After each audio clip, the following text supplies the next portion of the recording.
Video like जरूर कर लीजिए और ऐसे वीडियो लगातार फ्री में पाने के लिए चैनल को तुरंत सब्सक्राइब कर लीजिए और बेल आइकन को जरूर टैप कर लीजिए ताकि आगे भी सारे वीडियो आपको मिलते रहे। यूट्यूब में फॉलो करते हैं तो प्लीज ये वाला फ्री टेलीग्राम चैनल जरूर ज्वाइन कर लीजिएगा। सारे नोटिफिकेशन सारे अपडेट यहीं पे आते हैं, ध्यान रखिए। 27 जुलाई 2025 को फाइनली री एग्जाम यानी पुनर्परीक्षा होगी। 2023 की आरओ की वैकेंसी की प्रीलिम्स परीक्षा फाइनली होने जा रही है। 95 दिवस आपके पास बच रहे हैं 22 अप्रैल से अगर हम कैलकुलेट करें। अगर अभी तक भी कुछ लोगों ने कंप्लीट नहीं किया अपना सिलेबस या फिर अभी भी आप लोग कंफ्यूज्ड हैं कि कैसे करें, कितना पढ़ें, कहाँ से पढ़ना होगा, कहाँ से प्रैक्टिस करनी होगी, सिलेबस कैसे कंप्लीट करके कट ऑफ निकालना सुनिश्चित कर सकते हैं। अगर ये सब डाउट्स हैं तो 22 अप्रैल वाले 2025 वाले पेड बैच में आ जाइए। इसमें एडमिशन अभी ओपन रहेंगे 8-10 दिन और इसमें आकर के डेली 8 से 10 घंटे अगर आप दे सकते हैं छुट्टी वगैरह लेकर के, अभी भी पूरा कोर्स कंप्लीट किया जा सकता है। बचे हुए 95 डेज में 8 से 10 घंटे पढ़ के, प्रैक्टिस करके, रिविजन करके और जैसा स्ट्रैटेजी वीडियो में बताया गया उसको फॉलो करके, हमारे पेड ग्रुप के रिसोर्सेज को फॉलो करके आप अभी भी कट ऑफ निकालने की स्थिति में आ सकते हैं। कई सारे लोग हैं जो लगातार 1-1.5 साल से पढ़ाई कर रहे हैं लेकिन कई बार वो अंत में अपना आत्मविश्वास खो देते हैं। वो लोग स्ट्रैटेजी वीडियो जरूर देखिएगा, सब कुछ इसमें बताने वाले हैं। अंतिम 95 दिवस की किन किन बातों का ध्यान रखें कि आप निश्चित तौर पर आप कट ऑफ लिस्ट में अपना नाम देख पाएँ। ब्रीफली आपको अगर हम समराइज करें तो 90-95 दिवस जो बच रहे हैं डेली 8 से 10 घंटे आप सभी को देने चाहिए। जो लोग रेगुलर एस्पिरेंट हैं, जो लोग वर्किंग वाले हैं, उन्हें भी कम से कम 6 से 7 घंटे तो यहाँ पर अब निकालने ही पड़ेंगे एनी हाउ। चाहे अपनी स्लीपिंग टाइम में कुछ कम करिए आप या फिर अन्य जो एक्टिविटीज़ हैं उनमें टाइम लिमिट करिए, लेकिन स्टडी की तरफ टाइम देना पड़ेगा। कुछ लोग जो है फेब मंथ में 2024 में पेपर देकर भी आ चुके हैं। आपको भली भांति पता है पेपर किस तरीके का आने वाला है। जीएस का पेपर मॉडरेट से डिफिकल्ट लेवल का ही एक्सपेक्ट करेंगे आप, क्योंकि इस बार जो यूपीपीएससी का प्रीलिम्स पेपर आया था 2024 में दिसंबर में, वो भी मॉडरेट टू डिफिकल्ट साइड आया था। तो जीएस का पेपर मॉडरेट से डिफिकल्ट साइड यानी कठिन स्तर का एक पेपर आपको डील करना है।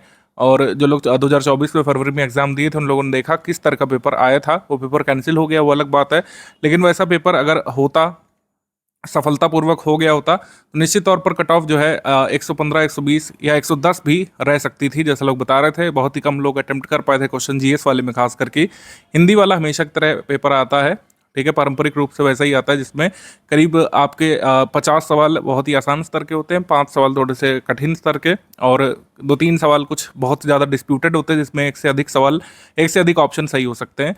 तब भी अगर आप स्टडी फॉर सिविल सर्विसेज के स्टडी मटेरियल से और हमारे प्रैक्टिस रिसोर्स से अगर प्रैक्टिस करके जाएंगे 55 आराम से ला सकते हैं 60 में से। 55 नहीं तो अगर आप बहुत ही कमज़ोर हैं तब भी 50 जो सरल वाले सवाल आएंगे याद करने वाले, उनको आप आसानी से कर ले जाएंगे। तो 50-55 आपको वहाँ पे लाना है हिंदी में हर हाल में। और जीएस में आपको टारगेट करना है कि 140 में से गिरी हालत में 65-70 तो स्कोर किया ही जाए, तब जाके आप कट ऑफ के करीब पहुंचेंगे। कट ऑफ हमेशा ही हायर साइड एक्सपेक्ट करके जाना चाहिए। मैं जो है मॉडरेट डिफिकल्ट पेपर के हिसाब से ये वाला जो अंक बता रहा हूँ 120, अगर आप हासिल करेंगे इसको तो हर हाल में जनरल का और हर कैटेगरी का कट ऑफ तो क्लियर कर ही लेंगे। इससे कम ही कट ऑफ रह सकता है अगर 2024 जैसा पेपर आता है। तो पेपर अगर सरल रहता है, जीएस का पेपर अगर स्तर गिराता है अपना, तो जाहिर सी बात है कट ऑफ थोड़ा सा ऊपर इसमें जाएगी, यही कैलकुलेशन रहेगा। करना कैसे है, क्या करना है, क्या लक्ष्य है, वो तो हमने बता दिया। करना कैसे है, स्टडी फॉर सिविल सर्विसेज के रिसोर्सेज को आपको फॉलो करना है। 2024 में भी जिन लोगों ने किया था उनका पेपर अच्छा गया था जो कैंसिल हुआ, और 2024 के प्रीलिम्स में भी आपने देखा स्टडी फॉर सिविल सर्विसेज का परफॉर्मेंस अब तक के सबसे टफ पेपर में भी स्टडी फॉर सिविल सर्विसेज के मैक्सिमम सवाल आए थे और उतना आप आराम से कर सकते थे जितना कट ऑफ के लिए पर्याप्त है। जैसे मैंने आपको बताया 140 प्रश्नों का जो जीएस वाला पेपर है उसमें आपको 70 से ज़्यादा नहीं चाहिए, 70 एकदम सही सवाल अगर आप निकाल रहे हैं। और जैसे हमने बताया कि अगर आप 55 के करीब पहुंच रहे हैं हिंदी में, आपका कट ऑफ क्लियर हो जाएगा। लेकिन जीएस में जिस स्तर का पेपर आ रहा है 70 लाने में भी आपको अच्छी खासी मेहनत करनी पड़ेगी और एग्जाम में भी आपको अपना इंटेंट दिखाना पड़ेगा, आपको अपनी समझ दिखानी पड़ेगी कि आप जो क्वेश्चन कठिन वाले हैं उसको छोड़ कर भी आ पाएँ। क्योंकि कई सारे लोगों के साथ दिक्कत ये है कि उन लोगों को 140 में से 80-85 सवाल आते हैं, लेकिन जानबूझ करके कई बार वो लोग गलती कर देते हैं, जो सवाल नहीं आते हैं उसको भी अटेम्प्ट कर लेते हैं, जिससे उनका निगेटिव मार्किंग में स्कोर चला जाता है नीचे की तरफ। तो जीएस के पेपर में, कठिन पेपर में 140 में से 70 लाने के लिए भी आपको अच्छी खासी पढ़ाई करनी पड़ेगी और प्रैक्टिस भी करनी पड़ेगी। प्रैक्टिस का बहुत महत्व इसलिए भी रहेगा क्योंकि आपको पहले से जो है मन बना करके जाना है और इस तरीके का अपने अंदर जो है क्षमता बनानी है कि आप कठिन वाले सवालों को छोड़ करके भी आ पाएँ। और ऐसा कैसे होगा, बिना प्रैक्टिस करे नहीं होगा। बिना फुल लेंथ पेपर लगाए आप समझ ही नहीं पाएंगे कि कठिन वाले कैसे छोड़े जाते हैं सवाल और सरल वाले कैसे अपने मुट्ठी में किए जाते हैं। ठीक, ये ऐसे नहीं हो पाएगा किसी भी ट्रिक से या फिर मेरे मेथड बताने से नहीं होगा। आपको अच्छी खासी number of test series full length वाली लगानी पड़ेगी, सेक्शनल वाइज भी लगानी पड़ेगी, क्विज ग्रुप से प्रैक्टिस भी करनी पड़ेगी, जिससे आप ये अंदाज़ा लगा पाएँ कि आप हर हाल में अपने जीएस के प्रश्न पत्र में आधे सवाल एकदम सही कर रहे हो, निगेटिव मार्किंग का इफेक्ट हटा करके, तब जा करके एक्चुअल एग्जाम में 70 अंक करीब जीएस में ला पाएंगे, 70-75। ठीक है, तो स्टडी मटेरियल से आपको स्टडी करना है, प्रैक्टिस भी करनी पड़ेगी लगातार। स्टडी मटेरियल से स्टडी इसलिए करना है क्योंकि जो तथ्य पूछे जाएंगे जीएस में, उसमें से कम आधे तथ्य आपको पता हो, और प्रैक्टिस इसलिए करनी है जिससे आप अपने अंदर वो क्षमता विकसित कर पाएँ एग्जाम से पहले ही कि कौन से कठिन वाले सवाल एग्जाम में छोड़े जाते हैं। तो स्टडी फॉर सिविल सर्विसेज का स्टडी मटेरियल आपको फॉलो करना है। स्टडी मटेरियल हमने आपको 2 फॉर्मेट पे दिया है अपने पेड ग्रुप में। पीडीएफ नोट्स फॉर्म में दिया है, सब्जेक्ट वाइज पीडीएफ भी हमने दे दी है, मॉड्यूल वाइज भी दे दी है। आपको जिस भी तरीके से पढ़ना है आप पढ़िए, मॉड्यूल वाइज भी है, सब्जेक्ट वाइज भी है। मेरे हिसाब से अब 90-95 दिवस में आपको सब्जेक्ट वाइज वाला रूट फॉलो करना चाहिए, वो ज़्यादा बेनिफिशियल रहेगा। अब मॉड्यूल वाइज पढ़ने से मेरे हिसाब से ज़्यादा आपको लाभ नहीं मिलेगा। तो subject wise module wise given है, आप सब्जेक्ट वाइज पढ़िए मेरे हिसाब से, और एक एक दिन में एक सब्जेक्ट का एक बड़ा चंक कंप्लीट करने की कोशिश करिए, क्योंकि ये जो हमने काले पेन से लिखा है study material paid quiz test series PYQ compilation, इससे आपका सिलेक्शन हो जाएगा। लेकिन ये जो सीढ़ी है बिना एक स्टेप के पूरी नहीं हो पाएगी। 105 जो रिवीजन का है यानी दोहराव का है, वो स्टूडेंट को अपने हिसाब से पूरा करना ही पड़ेगा। रिवीजन यानी कि जो दोहराव है वो वाली चीज़ आपको डेवलप करनी पड़ेगी, क्योंकि इतने तथ्य यूपीपीसीएस आयोग पूछता है अपने आरओ के प्रीलिम्स में कि जिसने रिवीजन नहीं किया होता वो उसके तथ्य गलत होते ही होते हैं, क्योंकि पेपर सरल नहीं आने वाला है। बिना रिवीजन के सरल वाला पेपर निकाल सकते हैं आप, लेकिन कठिन वाला नहीं निकाल पाएंगे। जब डबल स्टेटमेंट वाले सवाल आते हैं, डबल स्टेटमेंट सवाल, 3 स्टेटमेंट वाले सवाल आते हैं, और मैचिंग वाले सवाल आते हैं, असर्शन रीजन वाले जो सवाल आते हैं कई सारे आजकल आने लग रहे हैं, इनको आप बिना जो है प्रैक्टिस के और बिना रिवीजन के नहीं कर पाएंगे। असर्शन रीजनिंग वाले जो सवाल आते हैं अभिकथन कारण वाले, बिना प्रैक्टिस के दोहराव के आप नहीं कर पाएंगे। तो इसी वजह से मैंने कहा कि सब कुछ हो जाएगा इसी से, लेकिन आपका जो भूमिका मतलब आपकी भूमिका जो महत्वपूर्ण है इसमें वो है दोहराव की। सब कुछ इसी में से आने वाला है, स्टडी मटेरियल से आएगा, स्टडी फॉर सिविल सर्विसेज की टेस्ट सीरीज से कई सारे क्वेश्चन बनेंगे, पेड क्विज से, पीवाईक्यू कंपाइलेशन से, हमारे करंट अफेयर से। लेकिन उसका रिवीजन आपको करके जाना पड़ेगा, क्योंकि हमारे ही कंटेंट से कुछ कठिन क्वेश्चन आयोग निकालने वाला है। तो स्टडी फॉर सिविल सर्विसेज के स्टडी मटेरियल को आपको पढ़ना भी है इन 95 दिवस के टाइम स्पैन में। पेड क्विज के भी सभी सवाल लगाने हैं, टेस्ट सीरीज भी सॉल्व करनी है, और पीवाईक्यू कंपाइलेशन भी पढ़ना है स्टडी फॉर सिविल सर्विसेज का, और करंट अफेयर भी पढ़ना है स्टडी फॉर सिविल सर्विसेज का, नेशनल इंटरनेशनल भी, उत्तर प्रदेश भी। काफ़ी कुछ है पढ़ने को, तभी यहाँ पर मैंने आपसे वादा लिया था शुरू में ही कि 8 से 10 घंटे अब यहाँ पर देने पड़ेंगे अगर आप वाकई एग्जाम में इस एग्जाम में क्लियर करने को लेकर सीरियस हैं। मेन्स जो लोग लिखने जा रहे हैं 15 गुना लोग लिखेंगे, जितने भी नंबर ऑफ पोस्ट डिसाइड करेगा यूपीपीसीएस इस 2023 की वैकेंसी के लिए, उसमें 15 गुना लोग ही होंगे, यानी कि बहुत सारे नंबर ऑफ एस्पिरेंट बाहर हो जाएंगे। पहले स्टेज से मैक्सिमम नंबर ऑफ एस्पिरेंट बाहर हो जाएंगे, फिर 15 गुना पोस्ट के रह जाएंगे, उनसे आपको जो है भिड़ना है मेंस वाले पेपर में, उसकी अलग चर्चा होगी। लेकिन जो फर्स्ट स्टेज है जिसमें बहुत सारे लोग बाहर हो जाने वाले हैं, ऐसा ना हो कि आप भी बाहर हो जाएं। जो लोग मेरा वीडियो देख रहे हैं हमारे छात्र, हम लोग चाहते हैं कि मैक्सिमम लोग जो स्टडी फॉर सिविल सर्विसेज से सिलेक्ट हों, लेकिन होंगे वही जो लोग इस स्ट्रैटेजी को फॉलो भी करेंगे, जो लोग रिवीजन कर रहे होंगे, जो लोग पेड क्विज के आधे से ज़्यादा सवाल मेरे वीडियो बनाने तक लगा चुके होंगे पेड ग्रुप के, वो लोग ही अपने लक्ष्य के पास पहुँचेंगे। ठीक है, तो मेथडोलॉजी क्लियर हो गई। स्टडी फॉर सिविल सर्विसेज के स्टडी मटेरियल से आपको पढ़ना है, हमारे प्रैक्टिस रिसोर्सेज यानी कि पेड क्विज और टेस्ट सीरीज से स्टडी करना है। पीवाईक्यू कंपाइलेशन में देखने का समय आ चुका है। मैंने प्रीवियस वीडियोस में पीवाईक्यू कंपाइलेशन पे फोकस नहीं किया था, लेकिन अब वो टाइम है 90-95 दिवस का जिसमें पीवाईक्यू कंपाइलेशन आपकी दोहरी मदद करता है। एक तो कई सारे फैक्ट्स कवर आपके होते हैं जिनके रिपीट होने की संभावना बनी रहती है। दूसरी चीज़ ये होती है पीवाईक्यू कंपाइलेशन के से कि आप स्टडी मटेरियल पढ़ते हुए समझेंगे कि किस टॉपिक से कौन कौन से सवाल बन चुके हैं और किस तरीके के सवाल बन सकते हैं। इस सिलेबस को हमको टैकल करना है, ज़्यादा इसके बारे में बात नहीं कर चुके करेंगे हम लोग, इसके बारे में काफ़ी बात कर चुके हैं ऑलरेडी कई सारे वीडियोस में। ये आपको क्लियर है कि हिंदी में ये वाले टॉपिक्स आएंगे प्रीलिम्स में। 60 प्रश्न 60 अंकों का पेपर होगा, 140 प्रश्न इससे आएंगे, 140 पूर्णांक का पेपर होगा। और अब तो ये पेपर कंबाइंड ही होंगे, ठीक है। 3 घंटे में आपको अटेम्प्ट करना पड़ेगा, पहले 1 घंटे का गैप रहता था 2 पेपर्स के बीच। तो 200 में से जो है 120 के अराउंड आपको टारगेट रखना है। कठिन स्तर के प्रश्न आपको इस वाले पोर्शन में, जीएस वाले पोर्शन में देखने को मिलते हैं ज़्यादा। मॉड्यूल वाइज स्टडी मटेरियल हम अपने ग्रुप में लगातार दे रहे हैं, लेकिन मैंने जैसे बताया कि अब आपको सब्जेक्ट वाइज स्टडी मटेरियल का रूट ज़्यादा फॉलो करना चाहिए, अच्छे से ये बेनिफिशियल रहेगा आपके लिए। ये इसके कंप्लीट सब्जेक्ट वाइज नोट्स लीजिए और डेली जो है कम से कम 3 सब्जेक्ट डेली लेकर के आपको अब पढ़ने लगना चाहिए।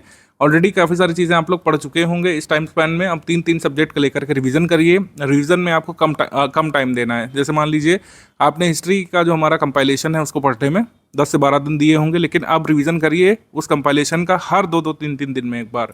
जितना ज़्यादा आप दोहराव करेंगे उतना ही ज़्यादा अपने लक्ष्य के करीब पहुंचेंगे, क्योंकि जो फैक्ट्स हैं वो किस तरीके के पूछे जा रहे हैं आपने देख लिया है। कई सारी चीज़ें एक ही क्वेश्चन में पूछने का प्रयास करेंगे। गांधी जी के बारे में पूछेंगे तो एक फैक्ट नहीं पूछेंगे, कम से कम 2-3 तथ्य उनके बारे में पूछेंगे। साइमन कमीशन के बारे में इस बार क्या पूछा था जो कैंसल्ड पेपर हुआ, कि साइमन कमीशन ने भारत की कितनी बार यात्रा की और कब से कब तक यात्रा की। कोई संगठन बना उसकी तारीख पूछ लेते हैं, कोई संगठन बना उसके फाउंडर कौन कौन से हैं, रूलर्स की क्रोनोलॉजी पूछी जा रही है हिस्ट्री में। ज्योग्राफी में कई सारे फिनोमिना पूछे जा रहे हैं, यानी कि कंसेप्ट पूछे जा रहे हैं। कहाँ पे बारिश होती है तो क्यों होती है, कहाँ पे वेजिटेशन कैसा पाया जाता है, वेजिटेशन, क्लाइमेट, और कह सकते हैं वहाँ की मृदा में क्या क्या संबंध है। कंसेप्चुअल क्वेश्चन साइंस से भी पूछे जा रहे हैं। सारे तथ्य गिवन हैं हमारे स्टडी मटेरियल में, उसमें आपको कोई भी चिंता करने वाली बात नहीं कि एक ही क्या सर हम इसको मिस कर देंगे, ऑब्वियसली नहीं। जितना कट ऑफ के लिए ज़रूरी है उतना आप कभी नहीं मिस करेंगे हमारे नोट्स में से। हमने सारे प्रूफ वगैरह दिए थे। कट ऑफ से बहुत ज़्यादा का हमारे एग्जाम के स्टडी मटेरियल से आता है, लेकिन उसको रिटेन करने की जिम्मेदारी, जैसे मैंने कहा, स्टूडेंट्स की है। जितना आप रिवीजन करेंगे उतना ही अपने एग्जाम में कट ऑफ के करीब पहुंचते जाएंगे। सारे तथ्य आ जाएंगे हमारे स्टडी मटेरियल से, कभी हमने नहीं क्लेम किया है, और सारे तथ्य आपको करने ही नहीं है, क्योंकि कुछ तथ्य तो गलत भी पूछ लेता है यूपीपीएससी। आरओ के एग्जाम में 2024 वाले में भी 1-2 डिस्प्यूटेड सवाल आए थे जिनके कैंसिल्ड होने की संभावना बन रही थी। जैसे गांधी जी वाला प्रश्न आप देख पा रहे हैं, इसमें हिंदी और इंग्लिश में अलग अलग विरोधाभासी स्टेटमेंट लिखे हुए हैं। कारण में, रीज़न में अभिकथन तो सही है, ठीक है, लेकिन कारण में यहाँ पर हिंदी और अंग्रेजी में विरोधाभासी स्टेटमेंट लिखे हुए हैं। ऐसे ही एक और सवाल में देखने को मिला था। तो जब 140 प्रश्नों के जीएस के पेपर में पूरे क्वेश्चन ही सही नहीं होते तो आप पूरे कहाँ से कर ले जाएंगे। पूरे करना ही नहीं है, लेकिन जितना कट ऑफ के लिए ज़रूरी है, मैंने बताया 50-55% ही ज़रूरी है अब मॉडरेट से डिफिकल्ट लेवल पेपर में, उतना आपको लाना पड़ेगा और उतने की ही मंशा यहाँ पे रखिए।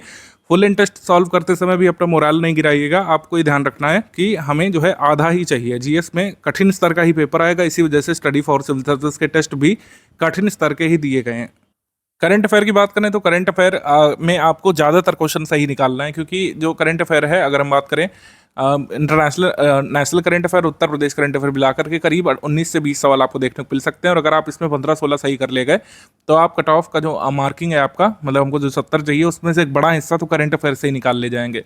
तो करंट अफेयर के ऊपर बहुत अच्छे से फोकस करिए आप लोग, क्योंकि इसमें ज़्यादा स्कोर करने के चांसेस बने रहते हैं हमारे स्टडी मटेरियल से। अभी आपको क्या दिया गया है ग्रुप में, आपको दिख रहा होगा कि जुलाई से हमने जो है मार्च तक का दे दिया है, और चूँकि 27 जुलाई को आपका पेपर है, हम आपको जो है करंट अफेयर कंपाइलेशन हर हाल में जो है करीब 11 या 12 तारीख तक, या उससे पहले ही कोशिश करेंगे ग्रुप में देते हैं। 11 या 12 जुलाई 2025 तक आपको टोटल करंट अफेयर की कंपाइलेशन मिल जाएगी, नेशनल इंटरनेशनल करंट अफेयर की। एक ही पीडीएफ कुल मिलाकर दे देंगे, उसी को आपको रिवाइज करना पड़ेगा 1-2 बार, और उसी से ये 15-16 वाला लक्ष्य जो है हासिल हो भी जाएगा, ठीक है। लेकिन तब तक आपको करना क्या है, जो मंथ वाइज करंट अफेयर है उसको पढ़ते रहना है। अभी खाली नहीं बैठना है कि करंट अफेयर में सर कंपाइलेशन देंगे बस उसी को पढ़ लेंगे, बाद के लिए मत रखिए ज़्यादातर चीज़ें। अगर आप मंथ वाइज पढ़ते जाएंगे तो ये कंपाइलेशन को रिटेन रखना, इसको याद रखना आसान हो जाएगा। अगर सिर्फ इसी के मत्थे रहेंगे कि जो 15 दिन जब बचे होंगे वो हमको मिलेगा, सिर्फ हम वही पढ़ेंगे, तब थोड़ी समस्या हो सकती है यहाँ पर, याद करने में थोड़ी सी प्रॉब्लम हो सकती है। मंथ वाइज पढ़ते रहेंगे तो ये जो करंट अफेयर की कंपाइलेशन लोग देंगे, ये बहुत आसानी से आपको याद हो जाएगी। जैसे मैंने शुरू में बताया था कि क्विज प्रैक्टिस का बहुत यहाँ पर महत्व है। टेस्ट सीरीज आपको लेटेस्ट ट्रेंड और पैटर्न के हिसाब से लगानी है। लेटेस्ट ट्रेंड और पैटर्न के हिसाब से स्टडी फॉर सिविल सर्विस की टेस्ट सीरीज आपको दी जा रही है।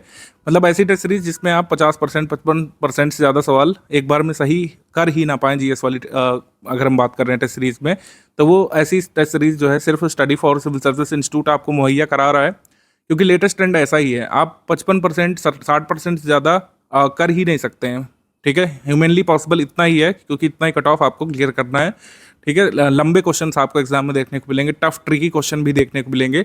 जैसे मैंने बताया कि जब 50-55% ही आपको स्कोर करना है तो वो सारे क्वेश्चन कई बार आपको छोड़ने भी पड़ेंगे, ठीक है। 50-55% ही हमको चाहिए, तो कई सारे ऐसे तथ्य जो आपने कभी सुने नहीं है उसको एग्जाम में आप छोड़ भी सकते हैं, बशर्ते आपको ये क्लियर रहे, आपको सनत रहे कि 50-55% सवाल हमको हर हाल में सही करने हैं। यानी 140 प्रश्नों में से हमको 70 सही सवाल निकालने की कोशिश करनी ही है।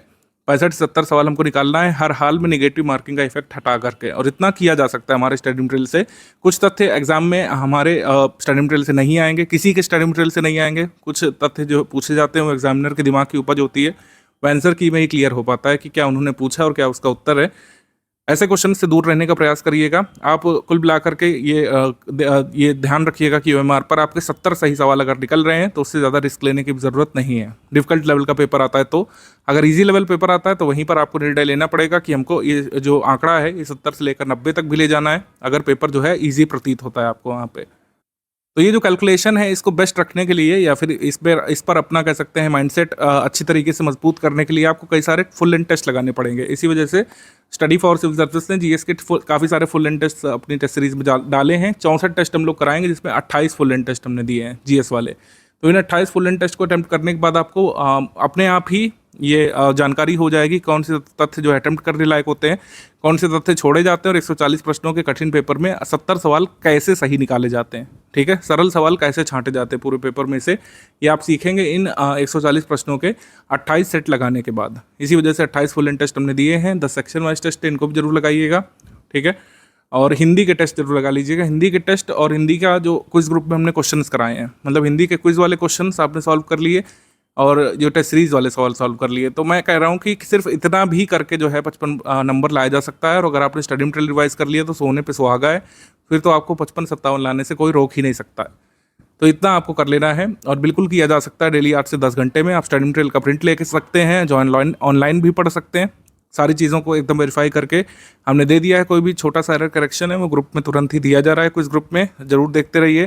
कोई भी छोटा अपडेट है हम उसको क्लियर कर रहे हैं क्विज वाले ग्रुप में, और सारे तथ्य जो है चेक करके दे दिए गए हैं। लेटेस्ट में हमको कुछ लगता है कोई इंपॉर्टेंट रिपोर्ट हो सकती है, कोई इंपॉर्टेंट स्कीम हो सकती है, तो उसका छोटा सा वीडियो बना करके भी मैं क्विज ग्रुप पे दे रहा हूँ, आपने देखा होगा। तो इंपॉर्टेंट चीज़ों का वीडियोस जो हम दे रहे हैं उसको देखते रहिए। रिकॉर्डेड वीडियो लेक्चर की जहाँ तक बात है, जैसे कुछ लोगों ने पूछा है कि सर इसको क्या आप तैयार करना चाहिए या फिर नहीं तैयार करना चाहिए, मेरा इसमें जवाब होगा कि आपको अपने हिसाब से यहाँ पर कॉल लेनी है। अगर आपको लगता है कि किसी भी विषय के कंसेप्ट आपके बिल्कुल ही कमज़ोर हैं, बहुत सालों से आपने रिवाइज नहीं करें, तो उसका रिकॉर्डेड वीडियो देखेंगे तो कंसेप्ट आसानी से रिकॉल हो जाएंगे आपको। जैसे हिस्ट्री है, ज्योग्राफी है या साइंस है, कुछ ऐसे सब्जेक्ट जिसमें आप परेशानी महसूस करते हैं तो आप उसके रिकॉर्डेड वीडियो देख सकते हैं। लेकिन अब मैं रिकमेंड करूँगा कि स्टडी मटेरियल पीडीएफ पर ज़्यादा फोकस करिएगा। तो पीडीएफ वाली चीज़ें, स्टडी मटेरियल वाली चीज़ें, टेस्ट सीरीज वाली चीज़ें, पेड क्विज वाले तथ्य जो हैं उनको आप जरूर जो है लगाइए, वो ज़्यादा इस समय बेनिफिशियल रहेगा। रिकॉर्डेड वीडियो लेक्चर देखने का समय अब उतना नहीं बच रहा है, लेकिन आप फिर भी अगर आपको लगता है कि किसी सब्जेक्ट में आप बिल्कुल ही कमज़ोर हैं, आर्ट कल्चर है आपने कभी पढ़ा नहीं है, तो उसका रिकॉर्डेड वीडियो देखिए। उसमें आपको जो टीचर हैं वो बताएंगे किस तरीके से उसको याद करने में आसानी रहेगी आपको, और किस तरीके से तथ्यों को तैयार करना है एग्जाम के लिए, ये क्लैरिटी आपको मिल जाएगी। हिस्ट्री में, ज्योग्राफी में कुछ लोग क्या करते हैं कि चलते फिरते वीडियो लेक्चर देखते रहते हैं, बहुत ध्यान से उसको नहीं सुनते हैं, कुछ दूसरा अपना काम कर रहे हैं, ऑफिस का काम निपटा रहे हैं हल्का फुल्का, या फिर कहीं पर फील्ड जॉब कर रहे हैं, तो उसको आप हेडफोन लगा करके प्ले करके आप अपना मोबाइल रख करके जो है या फिर किसी भी डिवाइस से, टैबलेट से देखते हुए चल सकते हैं, मतलब सुनते हुए चल सकते हैं, जिससे आपको वो तथ्य कौंध जाएंगे। बोरिंग सब्जेक्ट की कोशिश करिए कि रिकॉर्डेड वीडियो लेक्चर सुन लिया करिए। इससे क्या होता है कि तथ्य आपके कानों में बढ़ जाएंगे। एटलीस्ट आपको याद रहेगा कि अच्छा पांड्य डायनेस्टी में ये रूलर्स थे, चोल शासक ये थे, उनके द्वारा किए गए कार्य ये थे। हिस्ट्री वाली चीज़ें, ज्योग्राफी वाली चीज़ें जो कई बार आपको बोर करती हैं, लिस्टिंग वाली चीज़ें, उसको जो है आप रिकॉर्डेड वीडियो लेक्चर से सुन सकते हैं और पीडीएफ से रिवाइज कर सकते हैं। उसके जो प्रैक्टिस के लिए तथ्य कहाँ मिलेंगे, टेस्ट सीरीज से और पेड क्विज से। इस तरीके से चीज़ें कंप्लीट होंगी। 140 प्रश्नों का जो पेपर है जीएस वाला आपको डील करना है 27 जुलाई को, लेकिन उससे पहले इतनी बार तथ्य को आपको पढ़ लेना है कि आप हर हाल में 70 सही सवाल उसमें निकालने लायक हो जाएं। ठीक है, क्योंकि एग्जाम में आपसे रीज़न तो पूछेगा नहीं। राइटिंग वाला जो पेपर है, जो कह सकते हैं आपका राइटिंग स्किल कहाँ पे चेक होनी है, वो मेंस में चेक होनी है, वो भी सिर्फ हिंदी में, जीएस में वो भी नहीं। तो कोशिश करिए कि चीज़ों को बस ऐसे तैयार करिए कि एग्जाम में हम उसको आंसर कर दें। जैसे डॉक्ट्रिन ऑफ लैप्स है, बस आपको उसमें क्या तैयार करना है कि किसके समय में आया था, डलहौजी के समय। डलहौजी ने किन किन रियासतों का उसमें अव्यक्तगत किया था, मतलब ब्रिटिश साम्राज्य में उसको एनेक्स कब किया था, उसके ईयर, उसकी क्रोनोलॉजी, उत्तर प्रदेश से कौन कौन सी रियासतों को एनेक्स किया। जैसे अवध को जो एनेक्स किया गया था कुप्रशासन के आधार पर, जेम्स आउटरैम की रिपोर्ट पर। तो ऐसे ऐसे तथ्य आपको पढ़ते हुए चलना है, और बस ये देखना है कि डलहौजी के बाद अगला गवर्नर कौन सा आया, गवर्नर जनरल या वाइसरॉय कौन सा आया, उसने क्या क्या काम किया अपने टेन्योर में। सारे तथ्य गिवन है पीडीएफ में ऑलरेडी, रिकॉर्डेड वीडियो लेक्चर में उनको बताया गया है। बस आपको सुन लेना है, समझ लेना है, आत्मसात करने की कोशिश करना है, शांत बैठ करके मन में सोचना है, और जब पेड क्विज लगाइए, टेस्ट सीरीज लगाइए और डॉक्ट्रिन ऑफ लैप्स से संबंधित क्वेश्चन आ जाए उसको अच्छे से सॉल्व करने का प्रयास करिए, आंसर की से उससे मिलाइए। ठीक, तो इसी विधि से जो है पहले भी लोगों ने एग्जाम में क्लियर किया है। कई सारे टॉपर्स को भी आपने सुना होगा, कुछ लोग कह रहे हैं कि कुछ तथ्य रटने ही पड़ते हैं, ये बात सच है। जैसे कुछ कई सारे ज्योग्राफी के फैक्ट्स हैं, जैसे मिनरल्स वाला, कौन सा मिनरल्स, यथा कोल, आयरन और पेट्रोलियम कहाँ पे मिलेगा, ये सब याद करना पड़ता है कई बार। कौन सी खदान जो है किस राज्य में है, ये आया था आपके एग्जाम में, कैंसल पेपर में भी इससे संबंधित कुछ आया था। ऑयल रिफाइनरी कौन सी के स्टेट में ये आया था। इस साल मैं कोल के बारे में बहुत एक्सपेक्ट कर रहा हूँ, कोल पेट्रोलियम कहाँ पाए जाते हैं, किस नदी घाटी में, इससे संबंधित तथ्य आ सकता है। तो उसको तैयार करने में कोशिश करिए कि कुछ मैप का प्रयोग करिए, जो भी आपकी मेथोडोलॉजी है उसको तैयार करने की इसको अपना सकते हैं। जैसे कुछ लोग मैप में तैयार करते हैं, आप लोग जो है ब्लैंक पॉलिटिकल मैप ला सकते हैं और इसमें आप फिल करिए। जैसे मैंने यहाँ पर एक एग्जांपल दिया है कि कोल माइंस ऑफ इंडिया, यहाँ पे फिल करिए कौन सी कोल माइन किस स्टेट में मिलेगी। आप चाहें तो क्या कर सकते हैं, जैसे मैंने किया कि कोल माइंस को फिल कर लिया राज्यों में लगा करके। अब इस राज्यों को आप खुद से भरिए, ठीक है, विजुअलाइज करिए इसमें कि ये जो कह सकते हैं कर्णपुरा है, कर्णपुरा की खदान आपको कहाँ पे देखने को मिलेगी। तो ये कहाँ पे मिल रही है, झारखंड में। यहाँ पे झारखंड लिख लिया, झारखंड, ठीक। ऐसे ही फिर यहाँ पे झिलमिली लिखा हुआ है, झिलमिली हो गया, कोरबा हो गया और विश्रामपुर हो गया। ये सब माइंस आपको यहाँ पे देखने को मिल रही हैं, ये देखने को मिल रही हैं छत्तीसगढ़ में। तो यहाँ पर आपने लिख लिया छत्तीसगढ़, छत्तीसगढ़, ठीक। फिर ऐसे ही तलचड़ की माइंस आपको कहाँ पर देखने को मिलेगी, उड़ीसा में, ऐसे फिल कर लिया। तंदूर की माइंस तेलंगाना में, आंध्र प्रदेश में कहाँ पर मिलेगी, तमिलनाडु में जो है नेवेली की खदान देखने को मिलती है और ये लिग्नाइट कोयले के लिए फेमस है। कांपटी, वरोरा, वलारपुर, ये कहाँ पे आपको देखने को मिलेगा, महाराष्ट्र में, ठीक है। ऐसे आपने जब फिल किया तो आपको याद रह जाएगा एग्जाम में। ऐसे कुछ टेक्निक्स आप अपना सकते हैं। वेस्ट बंगाल की कोल माइंस कौन कौन सी हैं, ठीक है, ये आप फिल करिए इसमें। एमपी की कोल माइंस अगर कोई रह गई हो या कोल का रीजन रह गया हो तो उसको ऐसे आप फिल करिए, तो ऐसे ही याद रहेंगी चीज़ें। ये कुछ आप मेथड अपना सकते हैं। इसमें कोल माइंस का मैंने एग्जांपल दिया, आप इसमें गोल्ड माइंस का एग्जांपल ले सकते हैं, आयरन और माइंस का एग्जांपल ले सकते हैं, या फिर इसमें रिफाइनरी भरिए, या फिर आप इसमें नेशनल पार्क याद कर लीजिए, या फिर वाइल्ड लाइफ सेंचुरी बना लीजिए। ऐसे ही उत्तर प्रदेश के 1-2 मैप लेकर के प्रैक्टिस कर सकते हैं। यही काम वर्ल्ड मैप के लिए भी किया जा सकता है। आयरन और माइंस ऑफ इंडिया का मैंने बनाया था, लॉ एस की खदानें कौन सी के स्टेट में देखने को मिलेगी, ऐसा आप फिल करके याद कर सकते हैं। ये जो डेटा है कहाँ से मिलेगा, जैसे मैंने डेटा लिखा है ये कौन सा स्टेट में, या आपके स्टडी मटेरियल में, इसको बस देख के आप फिल करने की कोशिश करिए और फिर राज्यों के नाम खुद से लिखिए, ऐसे आपको याद रह जाएगा। ऐसे कुछ टेक्निक्स आप अपना सकते हैं कुल मिला करके, या फिर कोई भी रिविजन टेक्निक है। कुछ लोग नोट मेकिंग करते हैं, छोटा नोट मेकिंग करते हैं, आप नोट मेकिंग भी कर सकते हैं। जो भी मेथडोलॉजी आपको सूट करे आप ऐसे करके याद करना शुरू कर सकते हैं। याद करिए, लेकिन चाहे आप मल्टीपल टाइम्स रिवाइज करके याद करिए, चाहे रिकॉर्डेड वीडियो लेक्चर सुन के याद करिए, करना तो पड़ेगा ही याद। इंग्लिश मीडियम वाले स्टूडेंट्स कुछ अगर स्केप्टिकल हैं कि जो 55 मार्क्स वाला लक्ष्य है वो कैसे हम प्राप्त करेंगे, तो मैं प्रूफ सहित ही आपको दिखा दे रहा हूँ। 2023 का जो एग्ज़ाम कैंसिल हुआ था फेब 2024 में होने के बाद, उसमें इस तरीके से क्वेश्चंस जो आए थे वो ऑलरेडी हमने जो है अपने स्टडी मटेरियल में या पेड क्विज में या फिर टेस्ट सीरीज में कहीं ना कहीं उसको पूछा था, और आप ऐसे 57 सवाल सही निकाल सकते थे। 2 सवाल जो है डिस्प्यूटेड थे, उसमें 1 से अधिक जो है उत्तर होने की आशंका थी। तो इस तरीके के प्रश्न आते हैं हिंदी में, और इनको आप स्टडी मटेरियल से, हमारे पेड क्विज से, टेस्ट सीरीज से लगातार सॉल्व कर सकते हैं। सब कुछ ज़्यादातर आपको इसमें मिल जाएगा, ठीक है। स्टडी मटेरियल में सब कुछ मिल जाएगा, टेस्ट सीरीज में और पेड क्विज में आप उससे रिवाइज कर लेंगे, प्रैक्टिस कर लेंगे। हिंदी में 55+ इंग्लिश मीडियम वाले भी स्कोर करेंगे अगर आप अच्छे से पढ़ेंगे। जैसे मैंने बताया, मल्टीपल टाइम्स रिवीजन करिए स्टडी फॉर सिविल सर्विसेज के नोट्स का, और टेस्ट सीरीज लगाइए हिंदी की, और पेड क्विज के सारे सवाल लगा लीजिए। पेड क्विज के सारे सवाल लगाते ही आपका कॉन्फिडेंस इतना बूस्ट हो जाएगा कि आप 55+ आसानी से ला सकेंगे। अगर ये पेपर ऐसा ही रहा तो 55+, अगर थोड़ा सा कठिन भी मान लेते हैं, एक सिनेरियो ये भी रख लेते हैं, कुछ कठिन सवाल आ गए हिंदी के पेपर में, तब भी आप 50+ आसानी से स्कोर कर ले जाएंगे, क्योंकि सब कुछ जो है आपको इसी स्टडी मटेरियल से मिल जाता है, ठीक है। जो पूछे गए सवाल वो कहीं ना कहीं हमारे स्टडी मटेरियल में, हमारे टेस्ट सीरीज में, पेड क्विज में ऑलरेडी विद्यमान थे।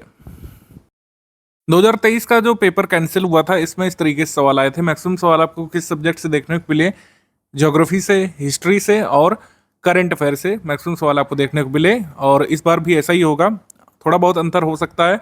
इतिहास में हो सकता है 20+ सवाल हो जाएं, ज्योग्राफी में कुछ कम हो जाएंगे, करंट अफेयर में ऐसा हो सकता है 22 सवाल आ जाएं। तो ये मुख्य सब्जेक्ट हैं, history, geography, current affair, polity भी और साइंस भी, ये मेजर सब्जेक्ट है, इनको तो आपको तैयार करना ही है। छोटे वाले जो सब्जेक्ट हैं जिनसे कम क्वेश्चन आते हैं, जैसे एग्रीकल्चर, यूपी के यूपी करंट, आर्ट, कल्चर, इसमें भी आप देखेंगे ज़्यादातर तथ्यात्मक चीज़ें हैं, इनको आप बिल्कुल पूरी तरीके से इग्नोर मत करिएगा। जैसे 4 आर्ट कल्चर के सवाल आए थे, काफ़ी इजी लेवल सवाल आए थे। अगर आप इनको इग्नोर कर देते तो आप 4 क्वेश्चन की हानि कर देते। तो सारे ही सब्जेक्ट को जो है आपको इंपॉर्टेंस देनी है। इनका सिलेबस भी कम है, तो इनको भी जरूर तैयार करके जाइएगा। यूपी करंट अफेयर से सिर्फ 2 सवाल आए थे, यूपी जीके से ज़्यादा आए थे। इस बार इसका उल्टा हो सकता है। ऐसा हो सकता है कि जो है यूपी करंट अफेयर से ज़्यादा सवाल आ जाएं, यूपी जीके से कम सवाल रह जाएं। तो सारे सब्जेक्ट तैयार करके जाना है। अभी भी मैं कुछ नहीं कहूँगा। अगर एग्जाम के 40-50 दिवस बचे रहते तो हम आपको बता सकते थे कि कौन से मेजर टॉपिक्स पर फोकस करिए, कौन सी चीज़ें आप छोड़ सकते हैं। अभी छोड़ने का कोई समय नहीं है। और वैसे भी छोटे वाले सब्जेक्ट से मैंने बताया कई बार ईजी को सवाल आ जाते हैं, तो इससे आप कुछ भी छोड़िएगा नहीं।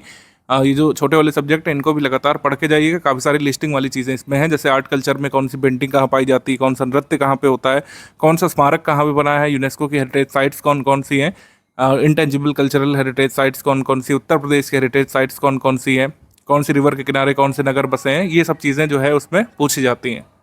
आरओ की टेस्ट सीरीज 1 मई से आपके ग्रुप में शुरू हो जाएगी। डेली बेसिस पर कोई ना कोई टेस्ट अपलोड होगा।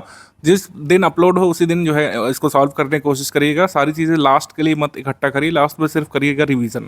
ठीक है, तो ये टेस्ट सीरीज का शेड्यूल है, इसको आप जो इकट्ठा मत करिएगा। जिस भी डेट पर अपलोड हो उसमें उसी दिन सॉल्व करने का आप प्रयास करिएगा। तो ब्रीफली यही स्ट्रैटेजी हमको आपको साझा करनी थी। आपका ग्रुप यहाँ से शुरू मान लिया जाता है। आपको कोई भी डाउट है, डाउट क्लियरेंस ग्रुप में पूछ सकते हैं। जैसे ही एग्जाम निकट होता है हम प्रायोरिटी बेसिस पर जो है उस एग्जाम के स्टूडेंट्स के डाउट सॉल्व करते हैं। जैसे आरओ का एग्जाम निकट है, तो आप अगर कोई भी डाउट अपने पेड ग्रुप में पूछेंगे, आपने देखा होगा तुरंत आपको उसका रिप्लाई दिया जा रहा है ग्रुप में। हम अगर आपका डाउट जो है आरओ प्रीलिम सिलेबस संबंधित है, हिंदी और जीएस का कोई भी डाउट है, उसको तुरंत ही हमारे एडमिन सॉल्व करके बताएंगे और आपके डाउट को दूर करेंगे।